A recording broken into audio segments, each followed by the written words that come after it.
Guillaume Meurice, qui imite très bien Oui. tout le monde, va s'imiter lui-même. Vous n'êtes jamais dans la caricature, vous, Guillaume Meurice? Jamais, Bah, jamais voilà, la alors c'est à vous. précision. Moi, je vais vous parler du sort des réfugiés en France en ce moment. Autant dire qu'on va bien se marrer. J'en ai rencontré un, il s'appelle Aref. Il a 24 ans, il est afghan. Il a traversé au moins 10 pays pour sauver sa peau, caché dans des camions, des trains, des bateaux. Pourtant, il a toujours le sourire. Alors que je vous rappelle que quand vous faites porte de la Chapelle, porte de Champéret, vous faites tellement la gueule qu'on dirait François Fillon quand il se coince une couille dans son chapelet. Ah, donc prenez-en de la graine. Donc Aref, il a risqué sa vie pendant des mois pour rejoindre le pays des Lumières et de Cyril Hanouna, mais il mérite pas d'être français. Non, parce que pour le mériter, je vous rappelle qu'il faut que votre mère se soit explosé le périnée sur le territoire national. C'est ça qui compte. À 1 mètre près, à côté de la frontière, c'est loupé. Ça se joue, si j'ose dire, à un poil de cul.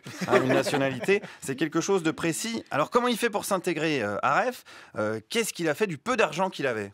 C'est de l'argent et tout le week-end, juste j'ai acheté 2-3 bières pour alcooliques personnes qui s'endorment dans les côtés du métro et côtés dans la rue.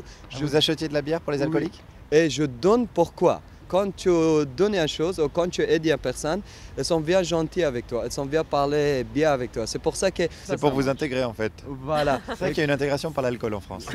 Voilà. Eh ben ça c'est bien vu, ça c'est le bon réflexe. Aref, il a payé des binous à des alcoolos qui traînaient, en échange. Ils lui ont appris le français. Voilà, j'aurais pu dire c'est pas la méthode assimile, c'est la méthode Juliette Arnaud, mais on n'a plus le droit. Non, on n'a plus le droit, hein, bien évidemment, depuis la bien nommée loi Evin, qui nous interdit de mentionner Juliette Arnaud dans les chroniques.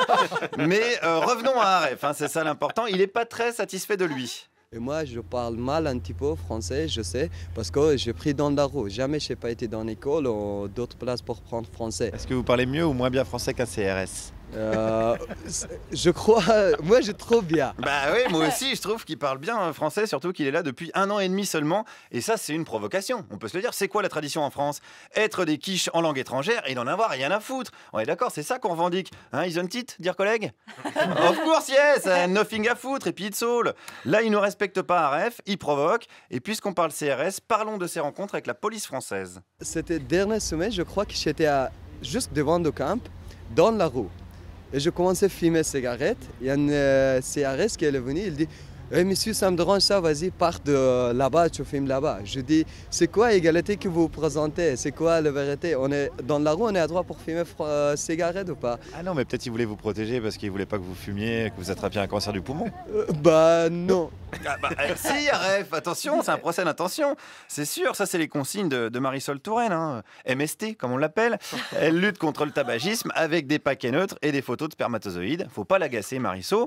Et le ministre de l'Intérieur non plus, faut pas l'agacer, Bruno Le Roux. Il a dit, lui, que les policiers faisaient leur travail avec conscience. Voyons voir le travail des policiers. Qu'est-ce qu'ils font? Elles sont enlevées couverture, elles sont dégagées les gens, elles sont fait gaz même pour bénévoles, pour soutien, pour réfugiés. Même il y a personnes qui sont passées dans la rue, elles sont fait gaz, elles pensent qu'eux aussi ils sont soutien. Ah, c'était peut-être pour vous désinfecter parce que vous avez des maladies. Pour dégager.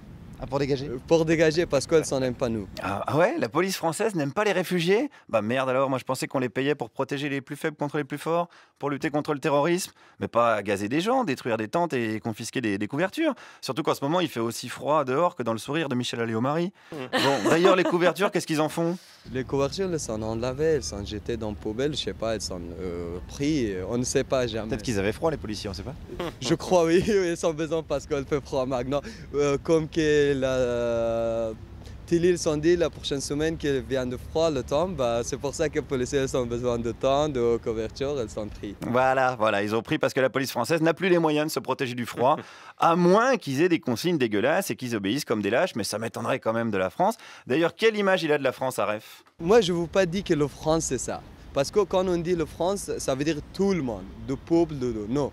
Je vous dis que le gouvernement de France, c'est ça, je crois. Ah merde, en plus il fait pas d'amalgame, Aref, il fait rien pour s'intégrer, c'est notre truc, les amalgames, bordel, c'est la tradition.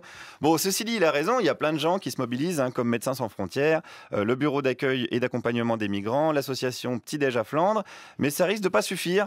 On a appris début janvier qu'un réfugié dénommé Denko Sissoko s'était jeté par la fenêtre du 8e étage pour échapper à la police. Il avait 16 ans. Moi, je vais vous dire, j'ai jamais été très fier d'être français, mais de plus en plus, j'ai carrément honte. Guillaume Meurice, eh oui.